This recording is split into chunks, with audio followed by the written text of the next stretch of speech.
My name is Ann Avary, and I'm director for the Center of Excellence for Marine Manufacturing and Technology for the state of Washington. And in a nutshell, it's my job to support workforce for the marine industries in our state. I'd like to get a sense of who's in the room. How many of you are apprenticeship coordinators or trainers? Okay. How many of you are private industry? Okay. I did that for you, Ross. I knew you were wearing both hats. How many of you are in the community or technical college system? Okay. How about the K-12 community? How many are in K-12? How many of you are apprentices? Any apprentices? How many of you are in workforce or economic development? Okay, great. Is there a group that I missed by any chance? All right, great. Okay, so we have a little bit of a different format today. We have 3 speakers, so we're going to be able to flex just a little bit. So Christina and Tami and Jordan said it was okay during the presentations. If you all have a comment or a question, they'd like to keep it as interactive as possible. We have a timekeeper in our room somewhere. Where are you? There you are. And I'll be watching as well. So I am going to introduce everybody in the order in which they'll be presenting. First we have Tami St. Paul, and Tami is Apprenticeship Coordinator with the Operating Engineers. Christina Riley. Christina is the construction marketing representative for National LECET, which is the Laborers, Employers, Cooperation, and Education Trust. Thank you very much for giving me your card on that. And then last but not least, Jordan Shepard, and Jordan is the National Program Manager for Apprenti. So I'm really excited to have all of them up here as panelists. I think you're going to learn a lot from them, and we're going to kick it off with Tami. Thank you, Ann. Hey, thanks you guys for being here. My name is Tami St. Paul, and I am one of those oddball people that they're talking about that never got word about apprenticeship when I was in high school, and so I was college bound, and I went to Wazoo for a couple years, and the drinking was fabulous, just like the gentleman this morning mentioned, and I got an A in all of that, and the pocket billiards too. But I got to the point where they said you have to declare a major, what you want to do for the rest of your life, and they didn't have all those things about what kind of learner are you and all that stuff, so I was looking for stuff that I could do that was outdoors, that would be fulfilling emotionally and financially both, and couldn't find anything, so I dropped out of college, and my dad was I kicked around for a year. My dad was going to send me back to college, and he put me out to work on a construction site, thinking that would just send me right back there, and I loved it. I loved turning around at the end of the day as I was leaving the project site and seeing the progress we've made. That was very, very fulfilling for me. So it takes all different kinds. We all take different paths to get here. I wish someone had told me, in high school about this path, but I'm glad that I found it, and I've been on it since 1987. I started my apprenticeship. Our apprenticeship, we have operating engineers. It sounds like we have slide rules in our pockets and we do something very technical. What it actually means is we have apprenticeships teaching people to work with construction equipment. We have 3 different categories of 6,000-hour apprenticeships. They're very competitive to get in because, hey, who doesn't want to get paid for getting up in the morning, putting on your comfy boots and jeans, your favorite sweatshirt, and going out and playing on a giant talking toy in the world's biggest sandbox all day, and get paid really well for it. So it's competitive to get in. They're fabulous career paths. They asked us today to talk about some of our best practices. So who doesn't dream of doing that? Well, according to what I walked onto the job site and saw when I was an apprentice, gals are not generally dreaming of doing that, and people of color are not generally dreaming of doing that. And one of the things that we're doing to change that is, I'm not only obviously a gal, but I'm also of Native American heritage. My family is Colville and Spokane Indian, and so we get to reach. Oh, please come Please come make yourself comfortable. I'm totally just move that right over. So one of the things that we're doing is in our outreach and recruitment and retention, we have 3 coordinators now. We are all gals. And 2 of us are of Native descent, and so there's different challenges and different feelings that you feel when you're on the job site and you're the only person that looks like you. So we are mentors and outreach and that stuff. So that's one of the unique things that the operating engineers has done, is all of our outreach people are gals.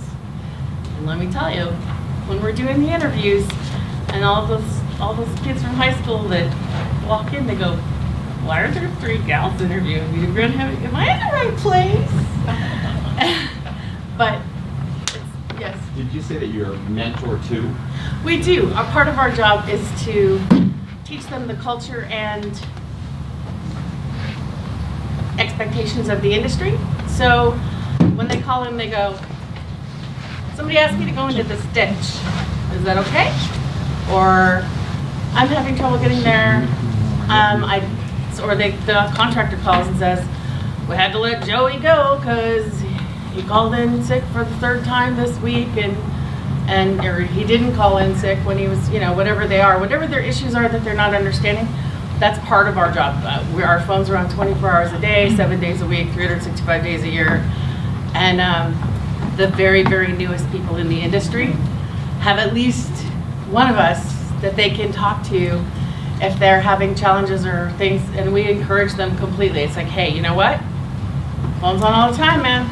If I don't pick it up, leave me a message. I will call you back. Whatever it is, you're important to us. That's part of our satisfaction, is seeing you successfully through these careers. You worked really hard to get in. It was very competitive to get in. We want to see you successfully through, because first time we send you to school, we're going to invest over $20,000 in you, just because running heavy equipment is expensive. So we have a huge investment in them, so we try and mentor them along as best we can. And we have like an 85% retention rate because of that. Or that's part of what our, because we do a great job selecting, because we do a great job recruiting, because we have so many people to choose from. We have a really good retention rate and then we mentor them along. The only thing I tell them is, don't call me drunk from the bar. We don't want to talk at that point in time. You do not want to talk to me because I will not have a lot of sympathy for that. And don't call me for bail. I don't do bail. Other than that, almost anything else you can think of to call me for, if I don't know the answer, I know somebody who does. I can get you help. There's nothing I haven't heard. There's almost no situation that in the 20 years of doing this, I haven't run across and have some maybe helpful insights for it. So we do a lot of mentoring. And then the other best practice they wanted us to talk about was when you go into a small community in Eastern Washington, that's where our training center is. We moved it there. We were on the Yakima Reservation. They wouldn't give us a lease. We had $1.5 million to do in upgrades. So we went and we bought our own property, 1,600 acres, just east of Ellensburg. The big bad scary union, there's a lot of media and there's a lot of things and movies and stuff that make us all look like we've got baseball bats in our hands and we're out there to bust somebody's knees.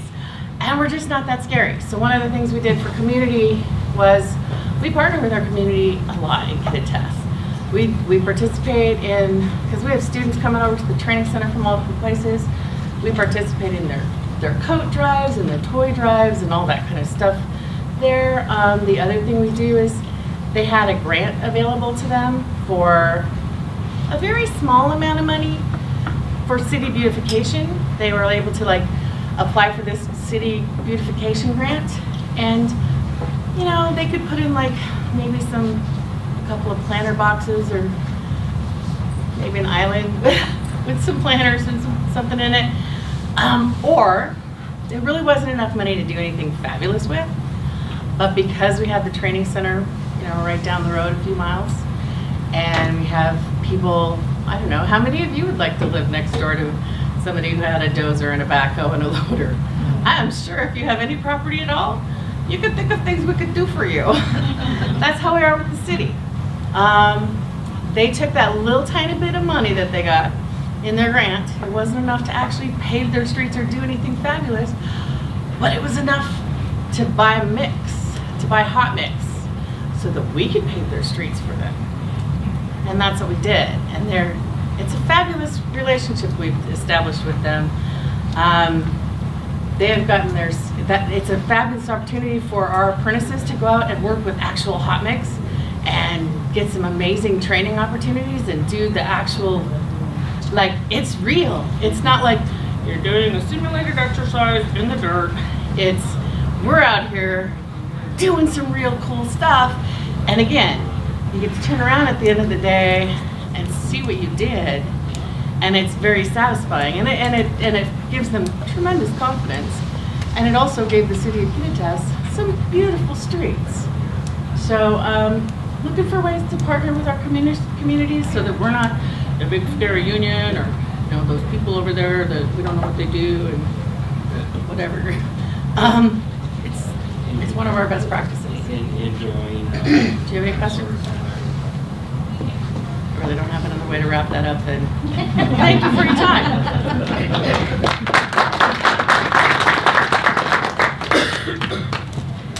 Well, good morning. I'm Christina Riley. I will have to say that operating engineers is pretty awesome. My brother is a graduate of their program. He is one of a couple of Native Americans that were selected for the diesel mechanic program and graduated like a long, long time ago. So I've seen firsthand the mentoring and all of that went along that Tami did. So she's a wonderful, wonderful person to be here today. I am Christina Riley with the Laborers. I'm a laborer by trade. I went through the ranks. I started as an apprentice. I built the 520 floating bridge. I was the concrete foreman of that project.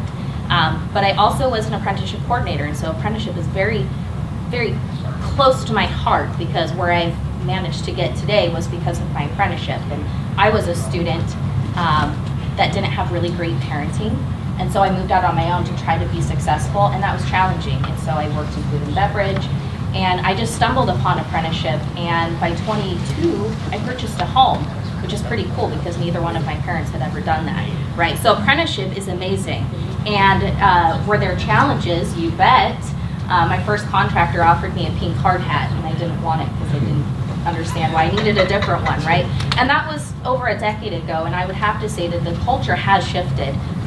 Folks in leadership out in the construction fields look a lot like me, okay? So the laborers, just so you understand, we have a statewide program. We also have training sites in every state in the United States and quite a few places in Canada as well. Here locally, we have about 1,200 apprentices. The breakdown of those, I did bring, I won't read it all to you because it's really fun data, but I'll tell you we're just shy, looking at this, we're 13.18% females last month. Okay, so out of 1,200 apprentices, that's pretty good.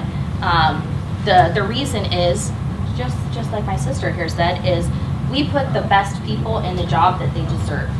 So if that's a female, if that's a Native American, if that's somebody else, that's who gets the opportunity. Now, recruitment is challenging no matter what it is because we build bridges, we break them down. We push brooms and we work with all the other crafts, and sometimes that doesn't sound as cool as getting to develop games, right? So it can be very challenging to recruit in the high schools, especially. Once you get an opportunity to talk to a young lady or somebody else and you really get them to focus on what you're talking about, the likeliness of getting them to join your program is still pretty slim until we start talking about wages and the fact that they graduate the program with their journeyman card, which is something they can take wherever they want to go. But also, just shy of an associate's degree, they didn't pay for, and in fact, they were making $40,000, $50,000 a year while they were doing that, right? So that's not something that a lot of folks know about apprenticeship, and I think to change the parents' perspective, because usually it's them that don't want their kids in the trades, that's a crucial message that everybody needs to understand, that we are the equivalent, we are learning our craft, we're making wages, and hey, guess what, I've got a degree to go with that. So that's really something to to even allow our apprentices to understand so that they can hold their head high and realize that they're doing something really cool. Retention is probably harder than recruitment. We have people that want to apply all day long because our starting wages are over 20 bucks an hour, and that's pretty cool, and you don't have to pay anything, so who doesn't want to do that? But keeping people motivated. We work in the weather. 10 years ago, I'd have been outside, and I remember one day when I was building a cancer center, when I hit my thumb with the hammer, and it was 19 degrees out, and it really hurt because it was 19 degrees out, my fingers were freezing, right? So the challenges of going to work every single day, whether it's raining or snowing, or it's 95 degrees and you're pouring concrete, the job doesn't stop. And so people get really discouraged. I remember I wasn't a good laborer until I built some confidence in myself, and that was well after I was a journeyman. Trying to get our apprentices to have that confidence early on is something that we're really focusing on. And in doing that, we're trying to help them to understand who we are as a union. What is it that we fought for in 1903? Why did we organize? Whose rights were we fighting for? It wasn't just union wages, it was workers' rights, it was immigrants' rights. In 1903, when the laborers was founded, we were founded with a bunch of immigrants who didn't belong anywhere else, right? So that's our whole belief system, and we're about building up the worker, and it doesn't matter if they're a union worker or not. If we bring up our workers and the standards, then everybody else has to too, and that's a great thing. And so letting our apprentices take classes to learn our labor history is really something that they take a lot of pride in, but also encouraging them to be a part of their community, because we, the trades, are a part of our community. My local specifically sponsors my son's baseball team and a whole bunch of other ones, because otherwise the students or the kids in that area wouldn't get to play for the cost that they get to. So we are in our community in so many different ways. The laborers have many caucuses, and that's expanding. The caucuses originally were a ladies caucus, an African American caucus, and a Hispanic caucus. And from that we have expanded, because we realized, well, we need more of that. We need that support system. I need to talk to somebody that looks like me, and so we now have a Veterans Caucus, and we're working on a Native American Caucus, because that's what's important to us. Within that, we've also developed social media, because our new apprentices are hopefully 18, 19, 20, 21 years old. It's great if they're older than that, but we really want to start capturing this new generation. And so within that, we've launched many social media closed groups. We keep it very important that it's not just a gripe session, that is actual learning and mentoring, but we also put our apprentices on the spot and let them develop leadership skills. I was very proud to participate in the Women Build Nations event that happened in Seattle, and in doing that I was able to take one of the apprentices that I had mentored, Nancy Marceau, who's a Puyallup Tarot client who was indentured with the League about 2 years ago, and I said, hey, do you want to tell your story to all of these fabulous people? And she's like, how many? I'm like, 2,000. It'll be fine. And she was always so timid, and when she came to the laborers and to the tarot, she didn't have a real good aspect on what life was going to be like. And now you fast forward 2 years later, and she's grabbing people, saying, hey, you need to do this, and look at what it's done for me.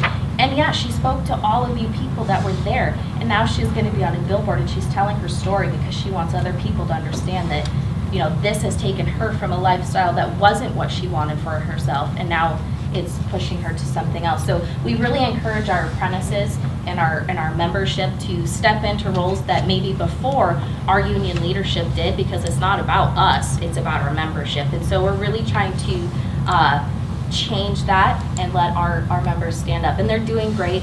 We also ask for some community service. These are skilled people, so we like to put their skills to work, and so we'll do a call out for somebody that is available on Saturday. We've helped some retired members. Their houses are falling apart. They might need a ramp so that they can get to their home, and so our membership, our apprentices, they do that, and what that does is that bonds them with who they're working with, and also with their skills, and they continue to gain pride.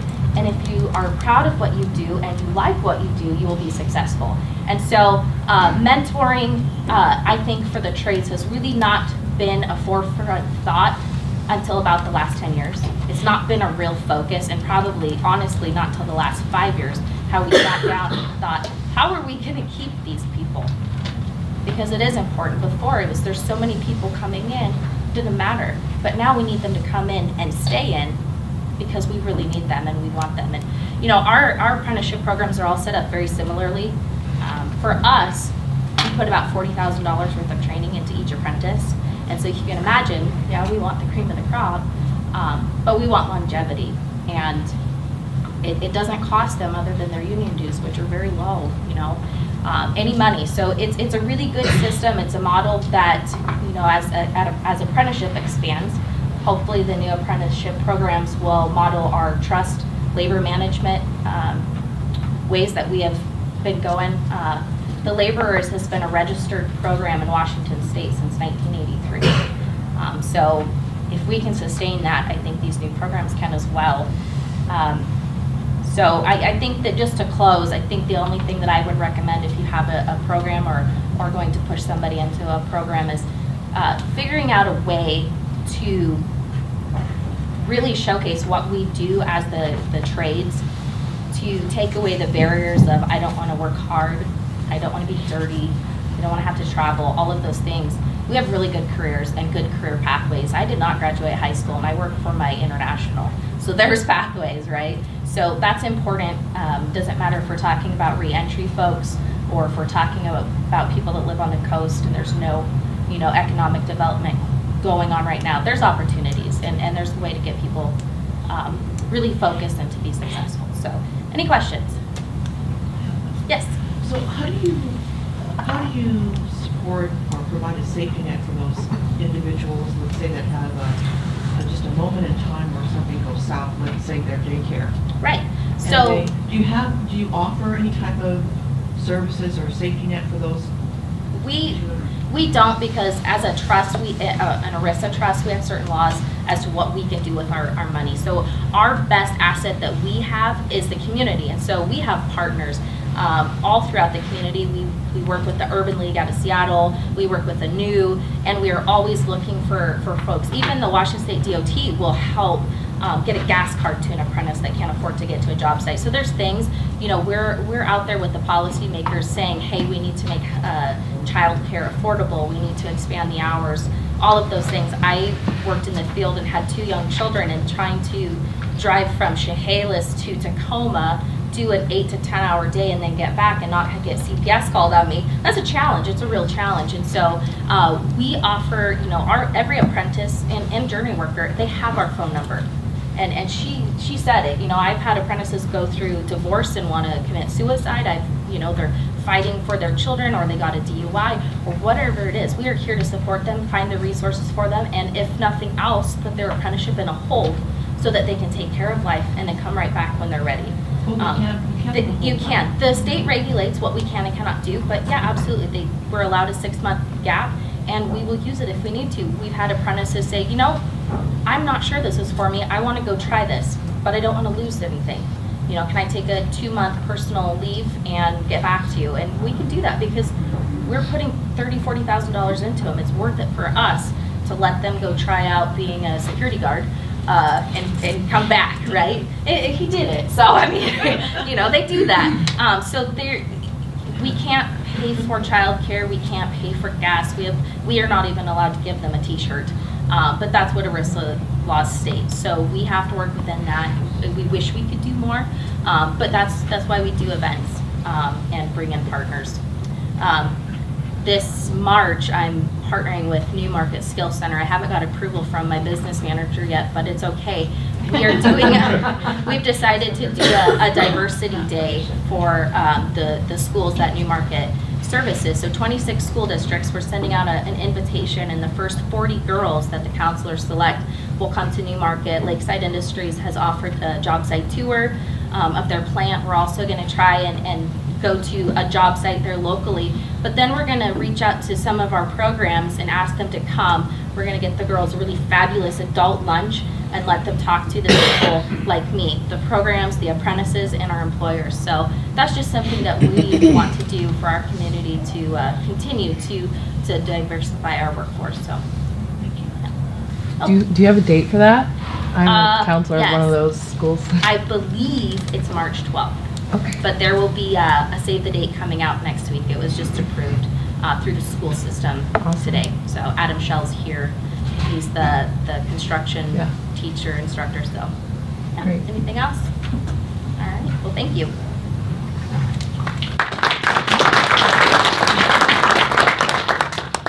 All right, I'm Jordan Shepard. I'm the National Program Manager of Apprenti. A little bit about me so that you kind of understand my maybe somewhat unique take on apprenticeship. I grew up in a trades family. My grandfather was a tradesman, my father, all my uncles. And I graduated high school, got good grades, all that stuff, went straight to UW as an engineering student as a freshman. And after 5 years of college and not knowing what I wanted to be when I grew up and racking up a massive amount of debt that I realized in 2008 was really unsustainable, I enlisted. And so I did my apprenticeship in the Air Force. I was a weapons specialist, which is a pretty interesting role. It's a combination of technology, electrical work, and mechanical work. And when I got out, I could not find a job. So, you know, I've got more than enough credits for a bachelor's degree. I've got 2 different associate's degrees, one of them from the Air Force, and I could not get an interview. I mean, it was terrible. It was 2013, 2014 actually at that point. And luckily for me, Governor Inslee had a veteran hiring initiative, and so I ended up at LNI as an apprenticeship consultant, and that was kind of my introduction to the broader apprenticeship world beyond the exposure that I'd had at that point in time. And out of that, eventually we applied for the AAI grant, which I'm sure a lot of people in this room are familiar with and remember. And I worked on that as, you know, kind of a lead for LNI, and that created Apprenti. And then WTI hired me to come and make Apprenti go. So that's what I'm currently doing. And at this point, you know, we have 350-ish apprentices. We're DOL contractors in addition to working a lot with Washington State. So, you know, what I would say is I'm going to talk about our program's best practices, but I also kind of want to talk about like the apprenticeship ecosystem in general, and just kind of what I've gotten to see over the course of time. So one of the things that I really want to see the dialogue change with regards to apprenticeship, and not just our program, is a lot of people position apprenticeship as something for people that are struggling to find other types of jobs. They position it as, hey, you're not going to go to college, so you should join this apprenticeship. And I think that that's problematic. You heard both of these two talk about how important having quality people in your apprenticeship is, and it's true no matter what program you're talking about. It's really true for us as well. I think right now we're about to eclipse 8,000 applicants to get to 350 apprentices, and we're growing, right? And you know, the traditional trades programs oftentimes are very, very competitive to get into. And so when you're thinking about whether it's young people, whether it's people currently going to community college, whoever it is that's thinking about coming into an apprenticeship program, I think it's really important to remember that they're competing for a job where they're not paying for the education associated with it. And it isn't just an alternate for people that can't go to college. Over 60% of our current apprentices have a bachelor's degree, despite the fact that we don't ask and our employers are not allowed to ask. So just keep that in mind. And I think there's also a generational aspect of this. And I kind of talked about my college experience. My parents, you know, and many people of my generation will tell you this, our parents generally told us, go to college, you'll be good to go in the you know, labor force, basically. And our economy's changed over time. You know, there's so many people right now that they go to community college and they get an applied baccalaureate's or an associate's degree, or they go to the University of Washington and they get a degree in psychology or anthropology or you know, another liberal arts degree, and then they have a really hard time creating upward mobility in the workforce, right? They may not have an issue getting a job as a barista at Starbucks. I know that's cliche, but really what ends up happening is the upward mobility isn't what it used to be simply because you have the degree. Technical skills are at a much greater premium than they used to be. And it's not just what we would traditionally think of technical skills. Program management or project management is a really good example of a skill that, you know, you have certifications around, you have education around it, and people are looking for that even in the entry-level positions, right? So I think it's really important to think of apprenticeship not as something that is lesser than a bachelor's degree, not as something that's an alternate for people that wouldn't be successful in college. It is simply a parallel pathway that exists alongside traditional education. And the numbers bear that out, right? So if you were to go right now to the State Workforce Board website and look at earnings outcomes in Washington State based on educational attainment, you'll see that, largely driven by the trades, the median apprenticeship completer makes more than the median master's degree completer in the state of Washington, right? And that's kind of what I was talking about when it goes back to our economy and how it's shifted. We are now a very skills-driven economy as opposed to a credential-driven economy. And so that's a thing from my perspective, that whether we're talking about the trades or we're talking about my program, the technology program, there's just a fundamental shift in thinking that I would like to see take place, particularly when it comes to workforce development and educational institutions, because having been a part of this conversation now for about 4 years, it's gotten easier, but there's still a like, well, we do this. And then we have the conversation about, well, what are your outcomes? How many people articulate into positions? And then the conversation is, well, we don't track that. And then we're kind of at an impasse. And that's problematic, because ultimately, individuals are going to school for enrichment and absolutely to become, more mature humans and contribute to our workforce, but they're also going for jobs, right? So that's one thing that I think, just in general, when we're talking about apprenticeship, it's really important. With regard to our own program, we have a heavy diversity focus. Part of the reason that we were founded is to help address not only the shortage of workers in the technology workforce in the United States in general, but also to help diversify it, right? So we have a lot of the demographic problems in tech that we have in the traditional trades in terms of representation. Now, tech does have a higher proportion of individuals from Asia, but that's largely H-1B visa workers and people that have eventually become citizens that originally came here on an H-1B visa, because we're not churning out enough technology workers in the United States. And so it's heavily male dominated, it's heavily white and Eastern Asian descent. Very few women. I think right now it's about 12% of the technology workforce in terms of actual technical roles is female. I think we're at right around 4% of the entire industry in terms of technical roles are either people that are Black or Hispanic. And then right now, the entire industry is less than 1% veteran, which is pretty crazy, right? And that's largely because of the way that the industry has been thinking about college degrees for a very long time. So everyone knows Bill Gates was a college dropout. Everyone talks about Steve Jobs being a college dropout. But as the industry matured and colleges started teaching computer science, basically what these HR systems did was adapt to that and say, hey, we only want people with this computer science degree. It gives them a foundation on all this conceptual knowledge. Rock on. But the industry's gotten so big at this point that colleges can't actually churn out enough graduates with computer science or related STEM degrees to fill all of these jobs, right? Mm-hmm. And at the same time, to be a technology worker at this point, you don't have to understand all of the architecture that everything is built on in order to be a successful contributor in the industry. And that's one thing that we had to work really hard with Amazon and Microsoft and all of our hiring partners in the beginning to help them understand, is that I don't have to understand how a microprocessor works in order to create a web application, right? That's a fundamentally different skill set.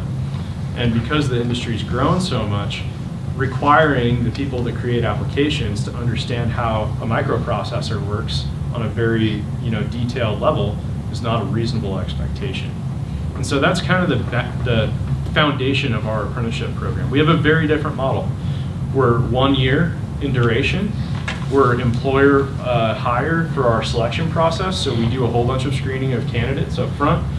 But at the end of the day, we don't dispatch apprentices. Employers choose from the people that we've already screened. So that's a fundamental difference. And it was really important in tech because they don't have any familiarity with not choosing their employees, right?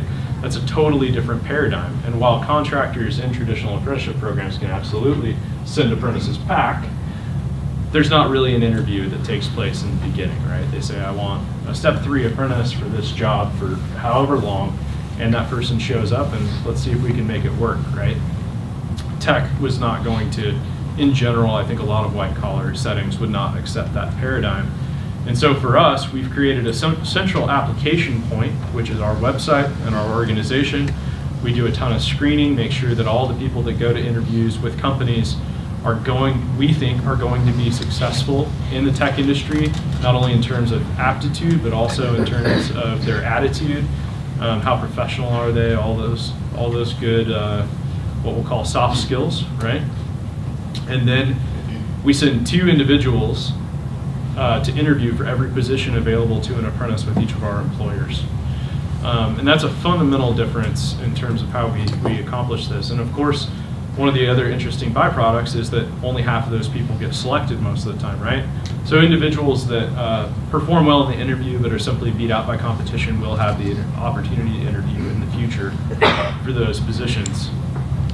Another thing that's fundamentally different about our program than most trades programs, and I have to give a shout out to the operators here because their policy work made some of this possible for our apprentices. We front load almost all of our classroom instruction. So for software developers, we're talking 22 weeks of classroom instruction, 40 hours a day, 5 days a week, and that doesn't include study time or homework, right? And the operators, the shout out here is the fact that so many of our apprentices are leaving other positions in order to join our apprenticeship. So the operators a while ago helped push through a policy that in Washington, if you quit your job to join a registered apprenticeship program, you can draw unemployment while you are not working. And that allows a lot of our apprentices who still need some money to get by during that front-loaded training phase to get through there with more financial security. And you know, of course, that doesn't apply to everyone. We have plenty of apprentices. One of the most interesting demographics of our apprentices actually is we have a significant number of women that are returning to the workforce after being out to take care of children or other family things. That's been a particularly unique aspect of our program that I didn't necessarily anticipate when we kicked it off. But yeah, so it takes a certain type of person to be able to get through 40 hours a week for 22 weeks of classroom instruction, right? And of course, there's labs in there. It's not all lecture, and a lot of it is very practical in terms of, hey, all right, you learned how to use HTML, CSS, and JavaScript. Now you're going to build me a basic web page. But it is very intense. And from our perspective, you know, if somebody can get through that, they're highly likely to be successful in the workplace because tech is, in general, fast-paced, ever-changing, all that kind of good stuff. And then, you know, the other 2 talked about this as well, but I think recruiting practices are incredibly important. So we are probably among the most diverse apprenticeship programs in the state, not only in terms of gender, but also in terms of ethnicity, and that's almost entirely down to the partnerships that we've formed, the marketing that we do, and the events that we do like this. Just getting the word out there, saying, hey, you know, the industry has a problem with diversity. They're really looking for people that will bring new perspectives into the industry. And it's all about the legwork at this point. You know, so when we first launched this, we spent a lot of time working in doing events in places like White Center to increase awareness among our target populations. So we deliberately don't market in places where we don't have a high density of our target populations. I'm a veteran. I go to JVLM probably once every 2 months to talk to transition classes about the opportunity that our program presents. When I'm in, you know, Arizona, or I'm out in Virginia, wherever the case is, we work hand in hand with Amazon Web Services military recruiting team to get as many veterans applying to our program as possible because Amazon wants to hire more veterans. Veterans, it turns out, are a great cultural fit for Amazon because we're also objective focused. Military beats it into you. You are given a task, you will accomplish that task. Eradicate all barriers, right? And that works really well with Amazon's culture. You know, they're a really fast-moving organization with a lot of different stuff going on, and they love that take accountability and take take on a task type of mentality. So a massive percentage, I think right around 60% of our apprentices right now are veterans. And then 60%? Yep, 60%. Military. One of the things. So, for those of you that don't know this, when you become an apprenticeship coordinator, or even as you move up in the ranks, you become like a hobby HR person. Because every time you're dealing with an apprentice issue, then you have to figure out a policy of like, all right, we've never seen this before. Now we need a policy around it, right? And so then it starts interacting with employment law and all this other nonsense. So one of the things about veterans is that veterans preference is an allowable thing under federal law, right? So if you're a veteran, you're allowed to be given priority. So federal jobs, as an example, if I were to apply for one today, I automatically get, 15 points or something for being a post 9/11 war veteran, right? So there's things like that in place. Or my first job that I got with the state after getting out of the military was because of Veterans Hiring Initiative. You can't necessarily do that with other target populations legally. Then you would be discriminating against them. So yeah, 60% veteran is actually more attainable when you're working with companies that really want to hire veterans, because we can just say, yeah, we'll only send you veterans, right? And here's a couple of other people we think you're really interested in. You'd be really interested in aren't veterans, but in general, we have a lot of veterans in our program right now, and Amazon's driving 80% of that 60%, right? Because we're working so closely with their military recruiting team. And then, the last thing that I would say about apprenticeship is that, it's rigorous, it's hard, and it's education with a different model, right? I still haven't gone back and finished my bachelor's degree, and I don't know if I will at any point in time, right? Not because I have an issue with the bachelor's degree or anything else, but at some point experience starts outweighing what you learn in a college setting, right? And I think that's a really important thing to recognize about not only apprenticeship in general, but apprenticeship completers and everything else. Is it's hard. It isn't for everyone. It's really important that you send people that have a passion for what they're going to be doing. Like, I imagine for both of your trades, most of the fallout is people that are like, oh, it turns out I didn't want to do this. We try and screen that out at the beginning, and we're not always successful. Because the rigor is high enough and these programs are hard enough that if you don't want to be doing it, you're not going to make it through, right? So as you're thinking about candidates to send to an apprenticeship program, whether it's my program, it's one of their programs, it's the IBEW program, whatever the case ends up being, I think it's really important that when you're sending people out to look at apprenticeship programs, that they have a basic understanding of what they'll be doing in that trade, whatever it is, right?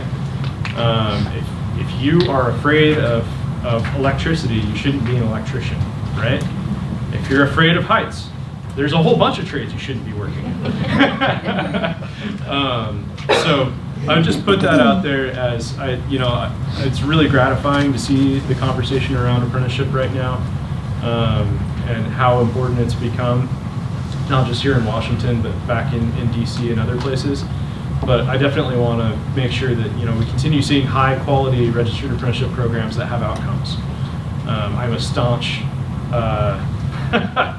critic of the IRAP programs, as an example, which are supposedly designed to bring in more non-traditional apprenticeship opportunities like tech. But there's no quality controls in place in a system where you don't have certain requirements that there will be outcomes on the back end for not only the apprentice, but also the industry. And ultimately our industry is engaging because they have a shortage of workers, and they have an issue with diversity. And if you have more perspectives working on a product, it's going to appeal to more people, right? So, yeah, that's my bit. Does anyone have questions? Yeah. Yeah, and this could be for any of you, because one of the things that all three of you have talked about is the competitive nature of people going into your apprenticeship for some natural reasons. Yeah.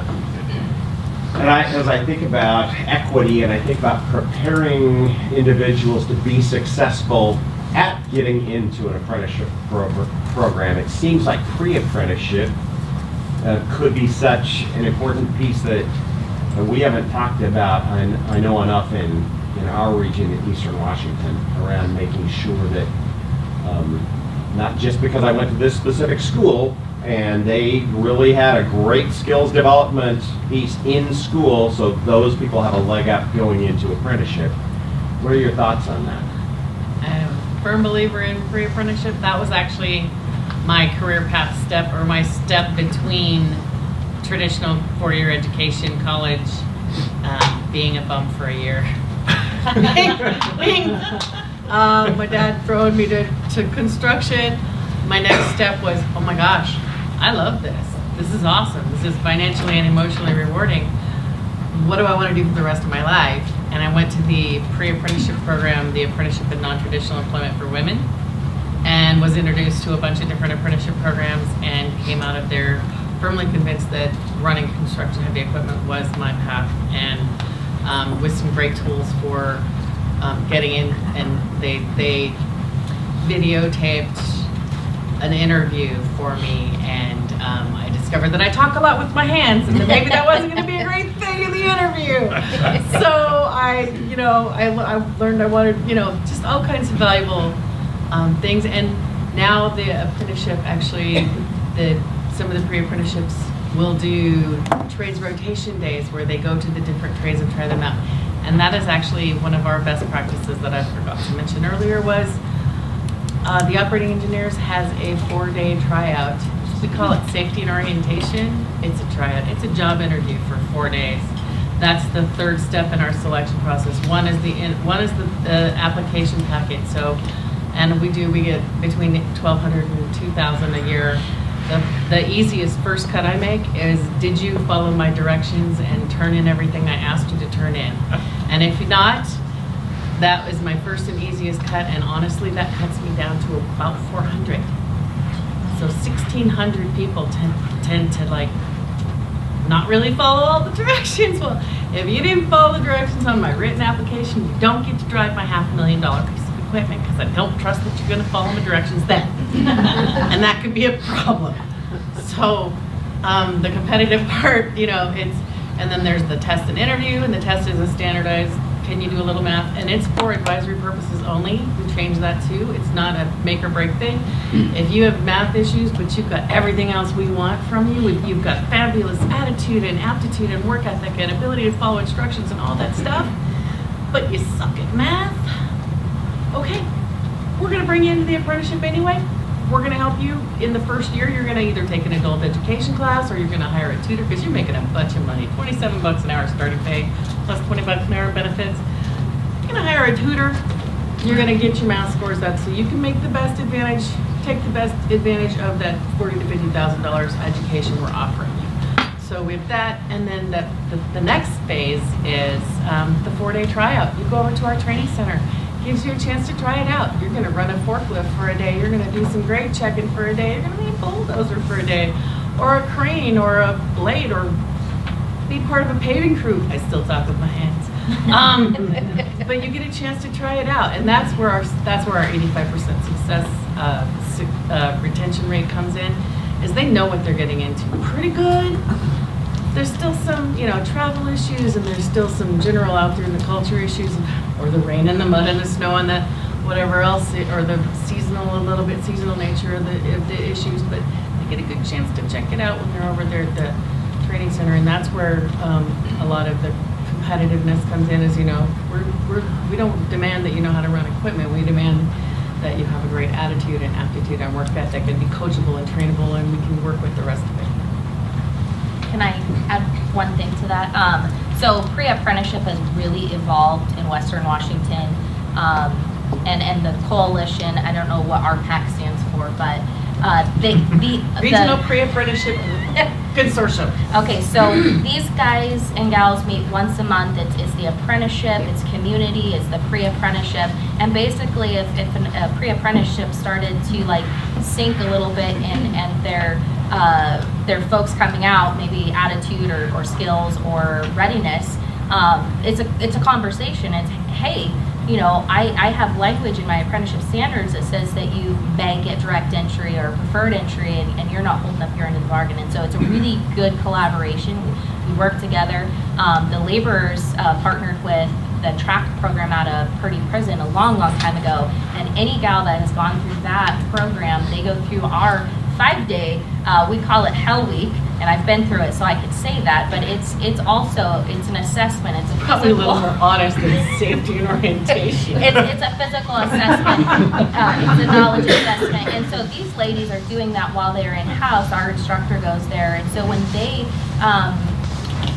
re-enter into our society, they have direct entry language into our apprenticeship program no matter where they release to in the state. And so PreApprenticeship has helped us to diversify our programs, whether they focused on one group or another. And the laborers this summer launched our own 4-week PreApprenticeship in Seattle, because the fact of the matter is we can't get enough skilled, ready to go to work applicants. You know, we interview all day long anybody that wants one, but to interview somebody that really understands what they're going to go do, it's very challenging. A lot of people are like, hey, I hear you have a lot of work and you have great wages and it's easy, and it's like, it's some of that, but you're kind of missing a big chunk. And it's an obligation, it's a commitment. You know, we're like a marriage. And so, you know, a PreApprenticeship, I was very like, 4 years ago, I'm like, why would you do that if our apprenticeship is free and we'll teach you everything? No, PreApprenticeship is very valuable, and having that open conversation with the programs makes it definitely worth a while. The ability to help them deal with barriers too, getting their driver's licenses in order. I mean, there's huge issues there, and because people get sideways in their lives and they've got tickets that they have trouble getting, and that's, I mean, really, the state won't let you drive a $300 Honda on the road. You're not touching my $500,000 piece of equipment again. As a contractor, that's one of our requirements. So PreApprenticeship does a fabulous job helping them get prepared. This is one area in which our program is substantially different. So one of the main value propositions of our apprentices is that they come with all of that before I will ever send them to an interview.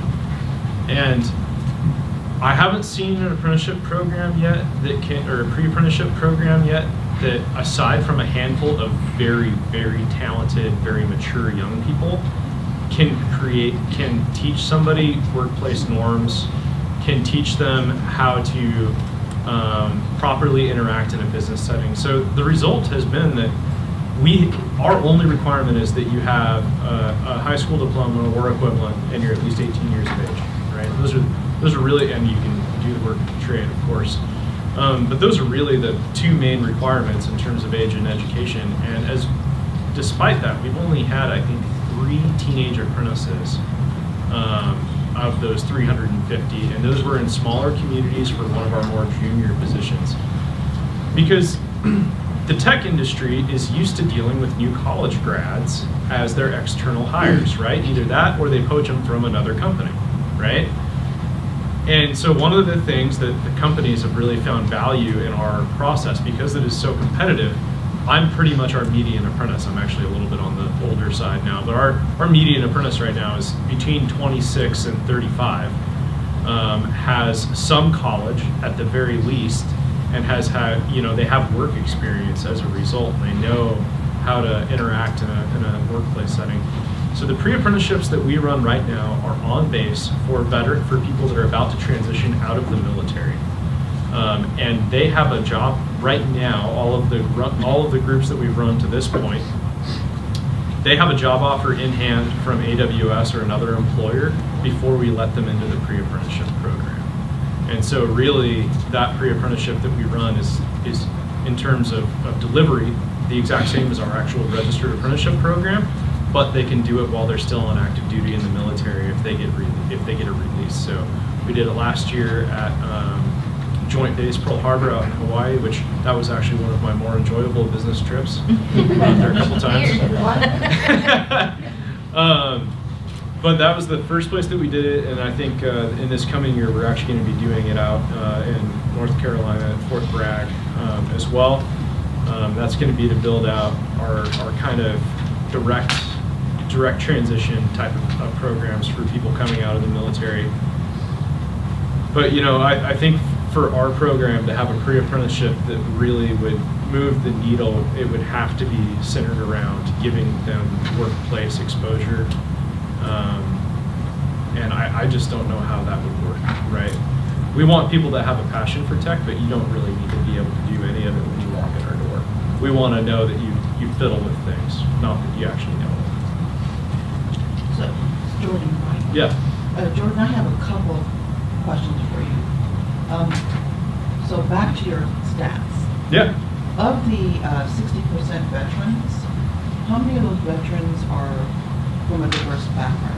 Oh, that's a great question. I don't actually know off the top of my head, being totally honest with you. It's pretty high.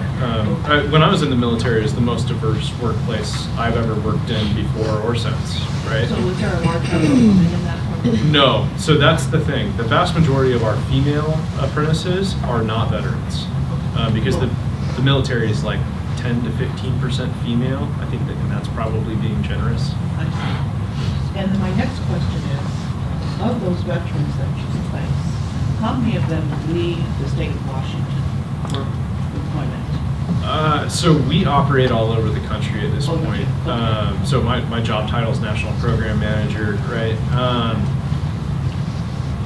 We have created a different application process than the vast majority of trades programs, in the sense that you go to one place to apply to work anywhere within the Apprenti program.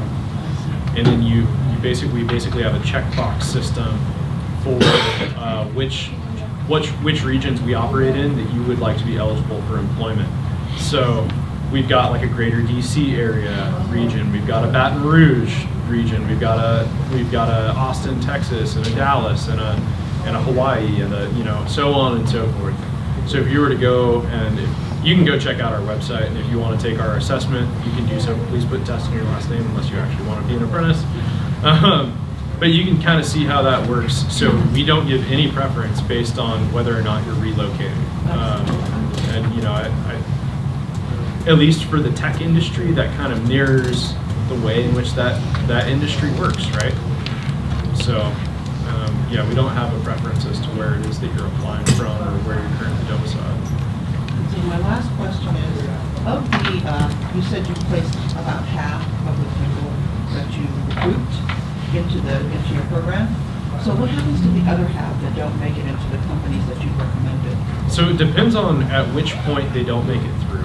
So if you don't get a high enough score on the assessment, every single region that we've set up on our website has a matrix behind it that'll refer you by your zip code because you have to put in your address when you register, to educational resources that might be suitable in your area. So in Washington State, I mean, we have information for like every single community college, just about every single workforce board, or what do we call them here?